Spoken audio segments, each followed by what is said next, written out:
নমস্কার বন্ধুরা, আমার একটা নতুন ব্লগে আপনাদের সবাইকে স্বাগত জানাচ্ছি। আপনারা প্লিজ কমেন্ট করে জানাবেন কেমন আছেন। আমি কিন্তু ভালো আছি। আমাদের এখানে আজকের একটা আছে কালী পুজো। চলো তোমাদের ওই কালী পুজোর ব্লগটা দেখাবো। আর আমার ব্লগগুলো প্লিজ আপনাদের কেমন লাগে প্লিজ আমাকে একটু কমেন্ট করে জানাবেন। এটা হচ্ছে আমাদের একটা পিসিদের কালী পুজো আছে, ওনাদের কালী পুজোটা শোয়া ছিল, ওটাই আজকের হবে। আমাদের সবাই নিমন্ত্রণ আছে। চলো তোমরা পুরো ব্লগটা দেখতে থাকো।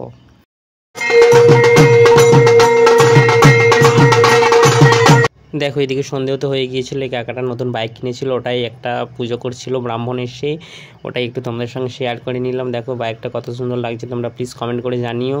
দেখো এখানে অনেক লোকজন ভর্তি হয়ে গিয়েছে, এত এত এত বৃষ্টি হচ্ছে, কেউ বাইরে বেরোতে পারছে না, সবাই কালী পূজা প্যান্ডেলে এসে বসে আছে। দেখো এত বৃষ্টি হচ্ছে, লাস্ট পর্যন্ত কি করবে, সবাই বলে খাইয়েই দাও, তাই জন্য দেখো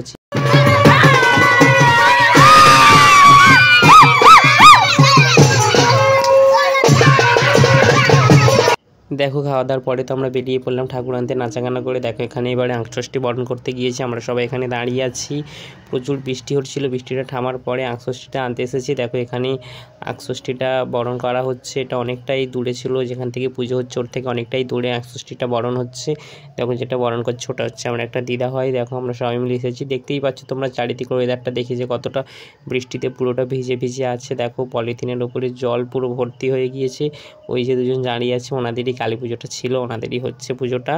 প্লিজ তোমরা পুরো ব্লগটা দেখতে থাকো। আর হ্যাঁ, আঁখষষ্ঠীটা কেমন লাগছে প্লিজ তোমরা কিন্তু আমাকে কমেন্ট করে জানাবে।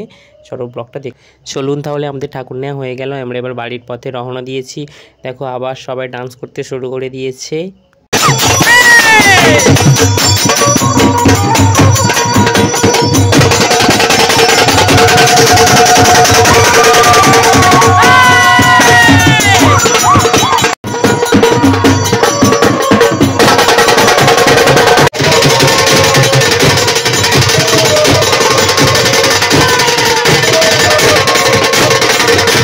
আমরা এখানে ঠাকুরটাকে নিয়েও চলে এসেছি আঁখষষ্ঠীটাকে। চলো এখানে পিসিরাও পূজায় বসে পড়ে গিয়েছিল, আর প্রচুর টায়ার্ড লাগছিল বন্ধুরা, অনেক খিদেও পাচ্ছিল, খেতে বসে পড়ে গিয়েছি। এখানে গরম গরম লুচি আলুর দম হয়েছিল, গরম বলা ভুল, ঠান্ডাই হয়ে গিয়েছিল, কেননা অনেকটা রাত্রে আমরা খেয়েছি তো, নাচা গানা করে অনেক সময় লেগে গিয়েছিল ঠাকুরটা আনতে। দেখাই যাক, লুচিটা তো দেখতেই পাচ্ছি খুব নরম হয়েছে, দেখাই যাক খেয়ে কত সুন্দর হয়েছে। আলুটাও দেখো একদম সফট হয়ে নরম হয়ে গিয়েছিল, বাহ খুব সুন্দরই খেতে লাগছিল।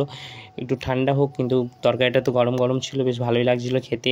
দেখো বেশি লোক খেতে বসেনি, এখানে রাতই হয়ে গিয়েছিল বলে কমজন খেতে বসে পড়ে গিয়েছিলো, খেতে শুরু করে দিয়েছি আমরা। এদিকে তো পুজোটা সম্পূর্ণ হয়ে গিয়েছে। আর ঠাকুরটা কেমন লাগছে প্লিজ কমেন্ট করে জানাবে তোমরা। পুজো বাড়ি থেকে চলে এসেছি, তাহলে ভিডিওটা আজকে এই পর্যন্ত। ব্লগটা হয়তো ভালো করে দিতে পারিনি, কিছু মনে করো না। আর তোমরা লাইক কমেন্ট সাবস্ক্রাইব করে দেবে। আজকের মতো টাটা, শুভরাত্রি।